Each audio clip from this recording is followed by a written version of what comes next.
What is love? Well, for me, my father left when I was 2, and I was surrounded by aunts and uncles and even my grandmother who was divorced. So for me, love didn't last. Love was temporary, and it wasn't a forever thing. So that carried into my relationships. When I was about a sophomore in high school, I had my first serious relationship. And after a while of dating, we thought we were in love and everything was great. And slowly, the pressure started to set into the relationship. And it came to the point where he said, well, girl, if you really love me, if you truly love me, you'd prove it to me. You'd show me just how much you love me. So I needed advice. So I went to my girlfriends and I said, well, he kind of wants to do this with me and he wants to do that. And they said, well, what's wrong with you? Everybody's doing it. You love him, right?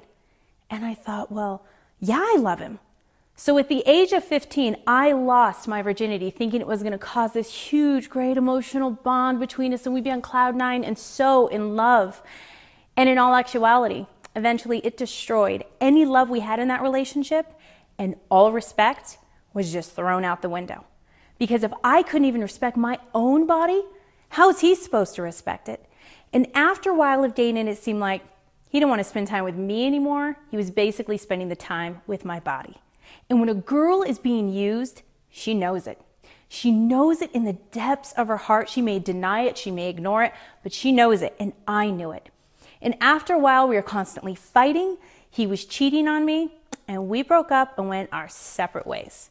Now, I will never forget the day when he walked away from me for the very last time. And as he walked away from me, all I could think about was that guy's taking something with him that never belonged to him in the first place.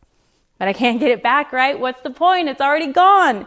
So there I was in the cafeteria talking with my girlfriends. And I came to this conclusion, okay, if a guy can date me for about 6 months without sleeping with me, then he must love me. Then I'll sleep with him. And I think now 6 months. 6 months is the price that I put on my body. If he gives me just a little bit of that time, just a little bit of that attention, that's the definition of love. And I carried this mentality all through high school. He was the first guy that I slept with, but he wasn't the last because sin took me further than I ever wanted to go or ever expected to go.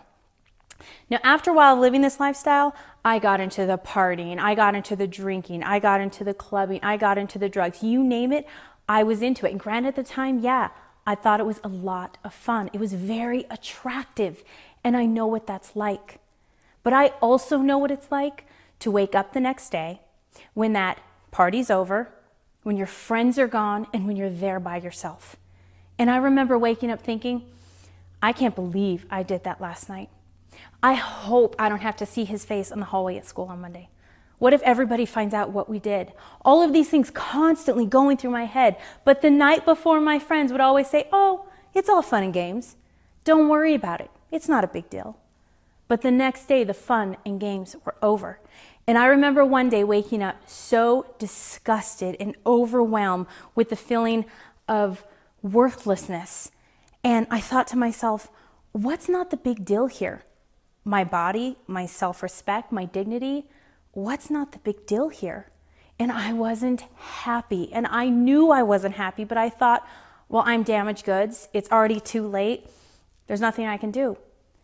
Now, after a while of living this lifestyle, my mother had an idea what was going on with me. And she said, well, there's a chastity talk at a church this weekend and you're going. And I said, what? I said, I am not going to a chastity talk to listen to some guy talk about sex. Thanks, but no thanks. She said, well, you're going if you like it or not. And I said, okay, fine. I'll sit in the back of the church for 15 minutes and then I'm out of there. I have a party to go to. I have friends to see. I don't have time. But in that 15 minutes, God had changed my life because he is the God of second chances. And there was this guy that got up and he talked about all of the partying, all of the sex, all the pornography, everything that he had been into, and he just laid it out. And I felt like that guy, he had grabbed my hand out of the audience and he walked through my life. Like he could see the things I was most ashamed of and hiding. And I thought, well, what's the difference? He's done the same exact things I've done. And I just watched him. And he just had this peace and this joy. and this confidence that he carried about himself that I didn't see that in my friends. I didn't see that in the places I went to, and I definitely didn't see that in the guys I was dating. But he had one quality above all of them that I wanted more than anything, and it's that he wasn't ashamed of himself. I sat in my seat trying to figure out one day after I started living that lifestyle of just true peace and joy, not worried what I'd done prior that night, prior that weekend, always worried, but never any peace. And I realized in that moment, I needed to get my standards out of the gutter and raise them as high as I possibly could and start respecting my body for once and start respecting my God.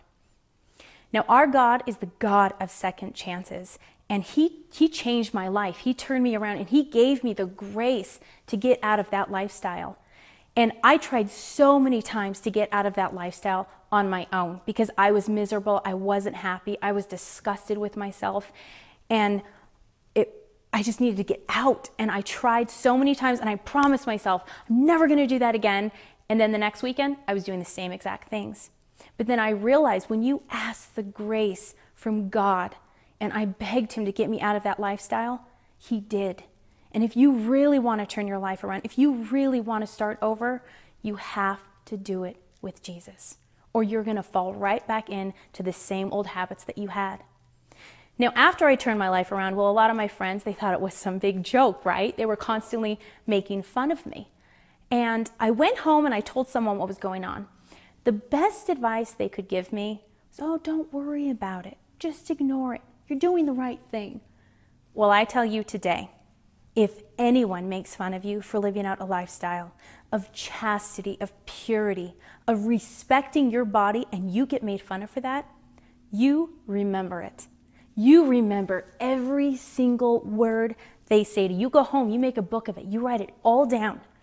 Because when you stand on that altar one day in front of your husband, you tell me, where is the laughter? Where is the mockery? Who will be making fun of you then? Nobody. There will be complete silence in that church on that day. And any of those people that made fun of you would pay $1 million to be in your shoes. And your life is so much more than what is going on right now in this moment. And it doesn't matter who you are, where you've been, what you've done. It doesn't matter. All that matters now is where you go from here.